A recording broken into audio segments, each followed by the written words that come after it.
Assalomu alaykum, hurmatli tomoshabinlar. Bugun men siz bilan juda muhim bir masalani muhokama qilmoqchiman. Bu ma'lumot ayniqsa 6 yoshdan oshgan barcha insonlar uchun dolzarbdir. Agar siz bu yosh toifasiga kirsangiz yoki sizning ota-onangiz, bu bobongiz bu yoshda bo'lsa, iltimos diqqat bilan tinglang. Bu shoshilinch ma'lumot sizning hayotingizga bevosita ta'sir qilishi mumkin. Bu videoni oxirigacha ko'rish sizni nafaqat mumkin bo'lgan muammolardan qutqarishi, balki moliy ahvolingizni yaxshilashi ham mumkin. Shuning uchun darhol kanalimizga obuna bo'ling va ushbu videoga like bosing. Bu boshqalarga ham bu muhim ma'lumotni yetkazishga yordam beradi. Muammoning mohiyati pensiya tizimidagi yangi o'zgarishlar.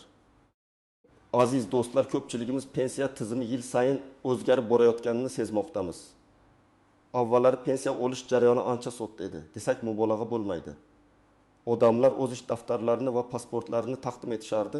Shunga ko'ra ularning xizmat muddatlari hisoblanib, tegishli pensiya miqdori tayinlanardi. Hisob kitoblar ko'pincha qo'lda amalga oshirilar edi. Har bir ma'lumot qog'oz shaklida mavjud bo'lib, tekshirish oson edi. Barcha ma'lumotlar tuman yoki shahar pensiya fondi arxivida saqlanar edi. Pensiyaning umumiy miqdori odatda so'nggi 5 yildagi maoshga yoki xohishga ko'ra istalgan ketma-ket 5 yildagi ish haqi miqdoriga qarab belgilanar edi. Bu tizim ko'pchilik uchun tushunarli va an'anaviy edi, ammo bugungi kunda vaziyat sezilarli darajada o'zgardi. Hukumatimiz tomonidan pensiya ta'minoti sohasida so'nggi paytlarda katta islohotlar amalga oshirilmoqda. Bu islohotlarning asosiy maqsadi pensiya hisoblash jarayonini yanada shaffof qilish, adolatli tizimni yo'lga qo'yish va fuqarolarning pensiya ta'minotiga bo'lgan huquqlarini to'liq himoya qilishdir. Biroq bu o'zgarishlar yangi qoida va talablarni keltirib chiqardi.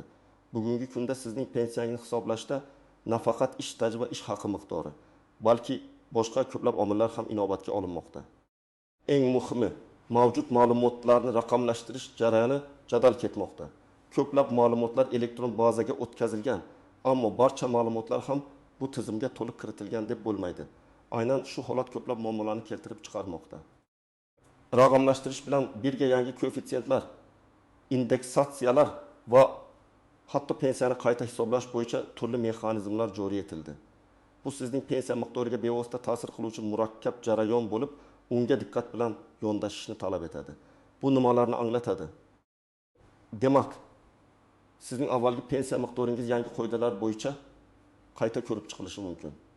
Bu qayta ko'rib chiqish pensiyangizning o'sishiga olib kelishi mumkin, ammo ayrim hollarda agar siz barcha kerakli ma'lumotlarni taqdim etmasangiz yoki tizimdagi mavjud ma'lumotlar to'g'ri bo'lmasa, hatto pensiyangiz miqdori o'zgarmasdan qolishi yoki kutilgan darajada oshmasligi mumkin. Eng achinarlisi, agar siz bu o'zgarishlardan bexabar bo'lsangiz, sizga tegishli bo'lishi mumkin bo'lgan qo'shimcha mablag'lardan mahrum bo'lishingiz ehtimoli bor.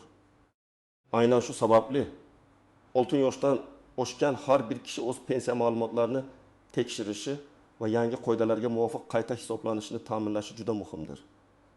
Asosiy qism 1. Batafsil tahlil: nimalarni bilish kerak va kim xavotirlanmasligi kerak? Xo'sh, nimalarni bilishimiz kerak? Eng avvalo, sizning pensiya ish haqingizni hisoblashda endilikda nafaqat asosiy ish haqi, balki bir qator boshqa faktorlar ham inobatga olinmoqda. Bularga ijtimoiy sug'urta badallari, ish stajining uzluksizligi, nogironlik nafaqalari va hatto bolalar uchun parvarish davrlari kabi davrlar ham kirishi mumkin. Kimlar xavotirlanishi kerak? Aslida 6 yoshdan oshgan har bir kishi o'z pensiya holatini tekshirishi lozim. Ammo quyidagi toifadagi insonlar ayniqsa diqqatli bo'lishlari kerak. 1. Ish staji to'liq qayd etilmaganlar. Agar siz o'z ish staji to'liqlarda ishlagan bo'lsangiz va ba'zi bir davrlar uchun rasmiy hujjatlar, ish daftari yozuvlari, buyruqlar, ma'lumotnomalar yetishmayotgan bo'lsa, sizda pensiya hisob kitoblarida xatoliklar yuzaga kelishi ehtimoli yuqori. Bugungi kunda har bir ish joyidagi faoliyatingiz elektron bazaga kiritilishi talab etiladi. Agar sizning ish beruvchingiz buni qilmagan bo'lsa, sizning stajingiz to'liq hisobga olinmasligi mumkin. Misol, bir o'qituvchi Aziza opa. Aziza opa 1990-yilda tug'ilgan bo'lib, umrining 35 yilini maktabda o'qituvchilikka bag'ishlagan. Uning ish daftarchasida barcha yozuvlar mavjud va qonuniy rasmiylashtirilgan. Ammo Aziza opa 1990-1995 yillar oralig'ida qishloq maktabida ishlagan davrda o'sha paytdagi kadrlar bo'limi ba'zi sabablarga ko'ra uning ish haqini ma'lumotlar bazasiga to'liq kiritmagan. Ya'ni uning ish daftarchasida yozuv bor, lekin elektron bazada o'sha davrdagi ish haqi to'g'risidagi ma'lumotlar mavjud emas. Natijada uning pensiya hisob-kitobida o'sha 5 yillik davrdagi ish haqi hisobga olinmay, o'rtacha ish haqi kamroq bo'lib chiqishi mumkin. Aziza opa bu holatni tekshirmasdan tursa, har oyda qo'shimcha erta tekshirmasdan turchun erta nafaqaga chiqqani uchun ertadagidan erta kamroq bo'lishi mumkin. Bu yiliga erta nafaqaga chiqqani uchun erta nafaqaga chiqishi mumkin. Uning xavotirlanishiga asos bor. Chunki uning hujjatlari qog'ozda to'g'ri bo'lsa-da, elektron tizimda nuqson bor. U shaxsan murojaat qilib, o'sha davrdagi ish haqi to'g'risidagi ma'lumotnomalarni taqdim etish kerak bo'ladi. 2. Ish haqi to'g'risidagi ma'lumotlari mavjud bo'lmaganlar. Ayniqsa 1990 yillarning boshlarida ko'plab korxonalar tugatilgan, qayta tashkil etilgan yoki xususiylashtirilgan. Bunday holatlarda ish haqi to'g'risidagi hujjatlar yo'qolgan bo'lishi mumkin. Agar siz aynan shu davrlarda ishlagan bo'lsangiz va o'sha yillardagi ish haqingiz haqida tasdiqlovchi hujjatlaringiz bo'lmasa, bu sizning pensiya miqdorining kamroq hisoblanishiga sabab bo'lishi mumkin. Pensiya fondi sizning ish haqingizni hisoblash uchun ma'lumotlarga muhtoj. Agar ular mavjud bo'lmasa, ular standart minimal ish haqidan kelib chiqib hisoblashlari mumkin. Bu esa sizga zarar keltiradi. Misolki, zavod ishchisi Bahodir aka. Bahodir aka 1970-yilda tug'ilgan. U 1990 yildan 2000 yilgacha yirik zavodda ishlagan. Ammo 1995 yilda zavod xususiylashtirilib, keyinroq bankrot bo'lgan. Bahodir akaning ish daftarchasida yozuvlar bor, lekin 1990-1995 yillar oralig'idagi ish haqi to'g'risidagi arxiv ma'lumotnomalari yo'q. Elektron bazada ham bu ma'lumotlar mavjud emas. Bu davrda Bahodir aka yaxshi maosh olgan, lekin hozirda bu maoshni tasdiqlovchi hujjat yo'q. Pensiya fondi uning o'sha davrdagi ish haqini qayta hisoblashda bu ma'lumotlarni inobatga ola olmasligi mumkin. Natijada uning pensiyasi kutilgandan kamida erta nafaqaga chiqqani uchun kamroq bo'lishi mumkin. Bu esa yiliga erta nafaqaga chiqqani uchun yo'qotish demakdir. U bu muammoni hal qilish uchun zavodning huquqiy vorisi yoki mahalliy arxivga murojaat qilib, ish haqi to'g'risidagi ma'lumotlarni topishi zarur. Agar topa olmasa, sud orqali ushbu davrdagi ish haqini tasdiqlatishi kerak bo'ladi. Chet elda ishlaganlar, agar siz o'z faoliyatingizning bir qismini chet elda o'tkazgan bo'lsangiz va bu davr uchun o'sha davlat pensiya fondlariga badallar to'lagan bo'lsangiz, bu stajni ham O'zbekiston pensiya hisob-kitobida inobatga olish imkoniyatlari mavjud. Biroq buning uchun tegishli xalqaro shartnomalar va tasdiqlovchi hujjatlar talab qilinadi. Ko'pchilik chet elda ishlagan va o'z vatanlariga qaytganida bu imkoniyatdan bexabar qolmoqda. Misol uchun quruvchi G'ani aka 1962 yilda tug'ilgan. U 20 yil davomida O'zbekistonda qurilish sohasida ishlagan. Keyin 2000 yildan 2010 yilgacha Rossiyada qurilish brigadasi tarkibida ishlagan va u yerda rasmiy ravishda ish haqi olib pensiya jamg'armasiga badallar to'lagan. Uning Rossiyadagi staji 10 yilni tashkil etadi. Hozirda u O'zbekistonda pensiya olish arafasida. Yangi qonunchilikka ko'ra O'zbekistonning Rossiya bilan pensiya ta'minoti bo'yicha imzolagan kelishuvlari mavjud bo'lib, bu uning Rossiyadagi stajini O'zbekistondagi umumiy stajiga qo'shish imkonini beradi. Agar G'an aka Rossiyadan tegishli ma'lumotnomalarni ish staji to'langan badallar haqida olib kelmasa, faqat imellik O'zbekistondagi stajdan kelib chiqib hisoblanadi. Agar u Rossiyadagi 10 yillik stajini ham qo'sha olsa, uning umumiy staji 30 yilga yetadi. Bu esa uning pensiya miqdorini sezilarli darajada oshiradi. Taxminan uning pensiyasi oylik erta nafaqaga chiqqani uchun ko'proq bo'lishi mumkin. G'ani aka Rossiyadagi pensiya fondidan barcha kerakli hujjatlarni olishi va ularni O'zbekistondagi pensiya fondiga taqdim etishi zarur. Aks holda u har oyda kamida erta nafaqaga chiqqani uchun erta nafaqaga chiqishi mumkin. 4. Qo'shimcha imtiyozlarga ega bo'lganlar. Ba'zi bir toifadagi fuqarolar, masalan, nogironligi bo'lgan shaxslar, urush qatnashchilari, ba'zi bir kasblar egalari, ko'p bolali onalar qo'shimcha imtiyozlarga yoki maxsus pensiya hisoblash qoidalariga ega bo'lishlari mumkin. Bu imtiyozlar doimiy ravishda yangilanib boradi va sizga tegishli bo'lgan barcha imtiyozlar pensiyangizni hisoblashda inobatga olinganiga ishonch hosil qilishingiz kerak. Kimlar xavotirlanmasligi kerak? Agar sizning barcha ish stajingiz, ish haqingiz to'g'risidagi ma'lumotlar elektron bazada to'liq va aniq aks etgan bo'lsa, avvalgi ish joylaringizdagi bu manbalar saqlanib qolgan va pensiya fondi bilan muammosiz aloqada bo'lsangiz, sizning pensiyangiz yangi qoidalar bo'yicha avtomatik tarzda qayta hisoblanishi va har qanday o'sish inobatga olinishi kerak. Ammo shuni ham unutmangki, har bir fuqaro o'z pensiya ma'lumotlarini muntazam ravishda tekshirib turishi tavsiya etiladi. Ishonch degan narsa ko'pincha texnik xatoliklarga olib kelishi mumkin. Asosiy qism 2: qoidalardagi istisnolar, tuzoqlar va noaniq nuanslar. Pensiya tizimi o'zining murakkabligi bilan ajralib turadi va unda bir qator istisnolar, kutilmagan vaziyatlar va noaniq nuanslar mavjud bo'lib, ularni bilish sizning foydangizga xizmat qiladi. Biri hujjatlarning yo'qolishi yoki buzilishi bu eng ko'p uchraydigan muammolardan biridir. Yuqorida aytib o'tganimizdek, 1990-yillarda va undan oldingi davrlarda qog'oz shaklidagi hujjatlar ko'p bo'lgan.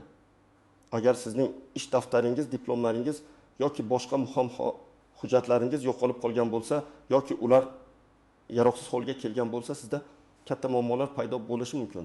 Pensiya fondiga faqat to'liq va rasmiy hujjatlar qabul qilinadi. Bunday hollarda ish stajini tasdiqlash uchun arxiv ma'lumotnomalarini olishingiz, guvohliklar yoki sud qarorlari orqali tasdiqlatishingizga to'g'ri keladi. Bu jarayon uzoq va murakkab bo'lishi mumkin. Shuning uchun bunga oldindan tayyorgarlik ko'rish juda muhimdir. Masalan, agar Gulnora opaning ish daftarchasi yo'qolgan bo'lsa va u oxirgi erta yil ishlagan tashkilot ham tarqatib yuborilgan bo'lsa, uning stajini tasdiqlash uchun o'sha tashkilotning arxividan ma'lumotnoma topish kerak.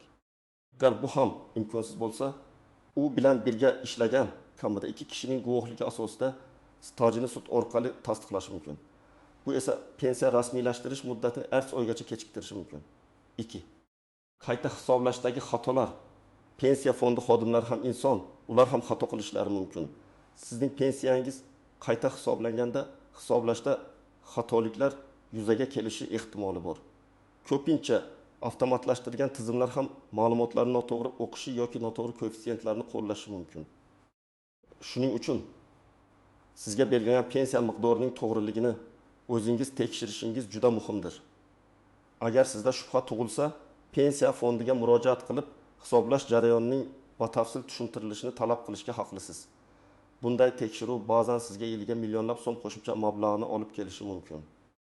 Masalan, Dilshod aka ertada nafaqaga chiqqanda uning erta yillik staj deb xato hisoblangan. U pensiya varaqasini diqqat bilan o'qib chiqqandan so'ng bu xatoni payqadi va pensiya jamg'armasiga murojaat qildi. Natijada hisoblash xatosi tuzatilib, uning pensiya miqdori oyiga 1000 so'mga oshirildi. Bir qarashda bu kichik summa bo'lib tuyulishi mumkin. Ammo arz yil davomida bu arz million so'mni tashkil etadi. 3. Imtiyozli sharoitlar. Ba'zi kasblarda ishlagan shaxslar, masalan, konchilar, kimyo sanoati ishchilari, tibbiyot xodimlari imtiyozli pensiya stajiga ega bo'lishlari mumkin. Ya'ni ular uchun 1 yil ish staji 1,5 yoki 2 yil deb hisoblanishi mumkin. Agar siz bunday sohalarda ishlagan bo'lsangiz, o'z imtiyozlaringizdan to'liq foydalanayotganingizga ishonch hosil qiling.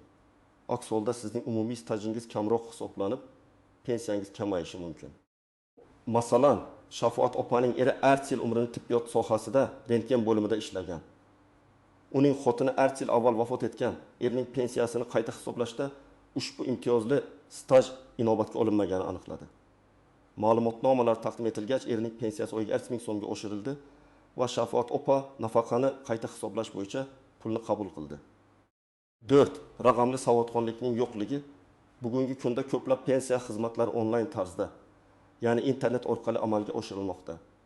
Pensiya fondi saytlarida o'zingizning pensiya stajingizni, to'plangan ballaringizni va boshqa ma'lumotlarni tekshirish imkoniyati mavjud. Biroq ko'pchilik keksa avlod vakillari uchun bu tizimlardan foydalanish qiyinchilik tug'dirishi mumkin. Agar sizda raqamli savodxonlik yetarli bo'lmasa, farzandlaringizdan, nabiralaringizdan yoki ishonchli shaxslardan yordam so'rashdan tortinmang. Elektron murojaatlar va ma'lumotlarni onlayn tekshirish vaqtni tejaydi va jarayonni soddalashtiradi. Misol uchun, Mubinaxon opa ertasini internet orqali tekshirishga harakat qildi, ammo kodni kiritishda xato qildi. Uning nabirasi yordamida u tezda tizimga kirib, o'zining ertasidagi ma'lumotlaridagi kichik xatoni topdi va bu haqida ertasiga xabar berdi. Agar u kutib o'tirganda, bu xato keyinchalik kattaroq muammoga aylanishi mumkin edi. 5. Pensiya miqdorining indeksatsiyasi. Pensiya miqdori vaqti bilan inflyatsiya darajasiga qarab indeksatsiya qilinadi, ya'ni oshiriladi. Biroq bu oshirishlar har doim ham avtomatik ravishda barcha pensiya turlariga bir xilda qo'llanilmaydi. Ba'zida qo'shimcha arizalar yoki ma'lumotlar talab qilinishi mumkin. O'zingizga tegishli barcha yangiliklar va o'zgarishlardan xabardor bo'lishingiz muhim. Hukumat qarorlarini, yangiliklarni kuzatib boring. Pensiya fondining rasmiy sayti va ishonch telefonlariga murojaat qilib, tegishli ma'lumotlarni olishingiz mumkin. 6. Turli xil pensiya turlari. O'zbekistonda yoshga doir pensiya, nogironlik pensiyasi, boquvchisini yo'qotganlik pensiyasi kabi bir necha turdagi pensiyalar mavjud. Har bir turdagi pensiya uchun o'ziga xos hisoblash qoidalari va talablari bor. Agar sizda pensiya turini o'zgartirish ehtimoli bo'lsa, masalan, nogironlik pensiyasidan yoshga doir pensiyaga o'tish, bu jarayon qanday amalga oshirilishini va qaysi turdagi pensiya siz uchun foydaliroq bo'lishini aniqlab olishingiz kerak. Ba'zida bir turdagi pensiyadan ikkinchisiga o'tish ancha katta foyda keltirishi mumkin. Amaliy maslahatlar, tomoshabin nima qilishi kerak? Endi esa eng muhim qismga o'tamiz. Siz nima qilishingiz kerak? Qanday qadamlar qo'yishingiz lozim? Men sizga aniq va tushunarli ko'rsatmalar beraman. Shaxsiy pensiya ma'lumotlaringizni tekshiring. Birinchi qadam o'zingizning ish stajingiz va ish haqingiz to'g'risidagi barcha ma'lumotlarning pensiya jamg'armasi bazasida to'g'ri aks etganligini tekshirish. Buning uchun siz EDXP, yagona interaktiv davlat xizmatlari portali orqali onlayn tarzda murojaat qilishingiz mumkin. Agar sizda internetdan foydalanish imkoniyati bo'lmasa, farzandingizdan yoki nabirangizdan yordam so'rang. Bu portal orqali siz o'z ish stajingiz haqidagi ma'lumotlarni olishingiz mumkin.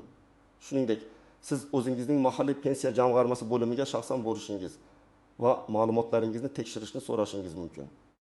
Ular sizga barcha kerakli ma'lumotlarni taqdim etishlari shart. Kerakli hujjatlarni to'plang va tayyorlang. Pasportingiz, mehnat daftaringiz, agar bo'lsa, barcha sahifalarning asl nusxasi va nusxalari. Agar mehnat daftaringiz yo'qolgan bo'lsa, ish joyingizdan yoki arxivdan ish stajingizni tasdiqlovchi ma'lumotnomalar oling. Ish haqi to'g'risidagi ma'lumotnomalar. Agar sizning ba'zi davrlar uchun ish haqingiz pensiya jamg'armasi bazasida yo'q bo'lsa, o'sha davrdagi ish joyingizdan yoki uning huquqiy vorisidan arxivdan ish haqi to'g'risidagi ma'lumotnomani oling. Bu ayniqsa yuqori maosh olgan davrlar uchun juda muhim. Chunki bu sizning pensiyangizni sezilarli darajada oshirishi mumkin. Nikoh guvohnomasi farzandlarning tug'ilganlik haqidagi guvohnomalari. Ayollar uchun agar bolalikni parvarishlash davri stajga kiritilishi kerak bo'lsa, diplomlar agar oliy ma'lumotli bo'lsangiz, o'qish davri ham stajga kiritilishi mumkin. Boshqa imtiyozlarni tasdiqlovchi hujjatlar, masalan, nogironlik guvohnomasi bo'lsa, urush qatnashchisi guvohnomasi, mukofotlar va unvonlar to'g'risidagi hujjatlar. Bank hisob raqamingiz. Qayerga murojaat qilish kerak? Sizning yashash joyingizdagi pensiya jamg'armasi hududiy bo'limiga murojaat qilishingiz kerak. U yerda sizga mutaxassislar maslahat berishadi va kerakli shakllarni to'ldirishga yordam berishadi. EDXP, yagona interaktiv davlat xizmatlari portali orqali ham onlayn tarzda pensiya uchun ariza berish va hujjatlarni elektron shaklda yuborish imkoniyati mavjud. Bu ayniqsa imkoniyati cheklangan shaxslar uchun qulaydir. 4. Nima yozish kerak? Pensiyani qayta hisoblash yoki ma'lumotlarni aniqlashtirish bo'yicha ariza yozishingiz kerak bo'ladi. Arizada sizning shaxsiy ma'lumotlaringiz, pensiya jamg'armasi saqlanayotgan ma'lumotlarda aniqlangan kamchiliklar yoki qo'shimcha staj, ish haqi yoki imtiyozlar haqidagi ma'lumotlar ko'rsatilishi kerak. Arizani yozishda pensiya jamg'armasi xodimlari sizga yordam berishadi. Ulardan namunaviy arizani berishlarini so'rang. Barcha taqdim etilgan hujjatlarning nusxalarini o'zingizda saqlab qoling. Arizaning qabul qilinganligi to'g'risida belgi qo'yishni yoki raqam berishlarini so'rang. Bu kelajakda yuzaga kelishi mumkin bo'lgan muammolarni oldini oladi. 5. Jarayonni kuzatib boring. Ariza topshirganingizdan so'ng pensiya fondidan sizning arizangiz ko'rib chiqilish muddati haqida ma'lumot oling. Muntazam ravishda pensiya jamg'armasi bilan aloqada bo'ling yoki onlayn portal orqali arizangiz holatini tekshirib turing. Agar bir oydan ortiq vaqt o'tsa va sizga javob kelmasa, yana bir bor murojaat qiling.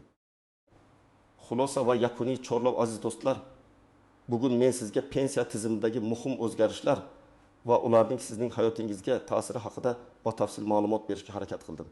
6 yoshdan oshgan har bir fuqaro uchun bu ma'lumotlar juda qimmatli bo'lishi kerak. O'zingizning huquqlaringizni biling va ulardan to'liq foydalaning. Hech qanday moliyaviy imkoniyatni qo'ldan boy bermang. Pensiyangizni tekshirish va uni yangi qoidalarga muvofiq qayta hisoblatish uchun bugunoq harakat qiling. Bu sizning kelajakdagi farovonligingiz uchun muhim qadamdir. Umid qilamanki, ushbu video siz uchun foydali bo'ldi. Sizning fikrlaringiz biz uchun juda muhim. Iltimos, pastdagi izohlarda o'z savollaringizni, tajribangizni yoki takliflaringizni yozib qoldiring. Men ularning har birini o'qib chiqishga harakat qilaman va imkon qadar javob beraman. Videoga like bosing va do'stlaringizga, oila a'zolaringizga yuboring. Ayniqsa 60 yoshdan oshgan yaqinlaringizga. Chunki bu ma'lumot ularga ham juda zarur bo'lishi mumkin. Kanalimizga obuna bo'lishni unutmang. Shunda bizning keyingi muhim videolarimizni o'tkazib yubormaysiz. Sog' va salomat bo'ling.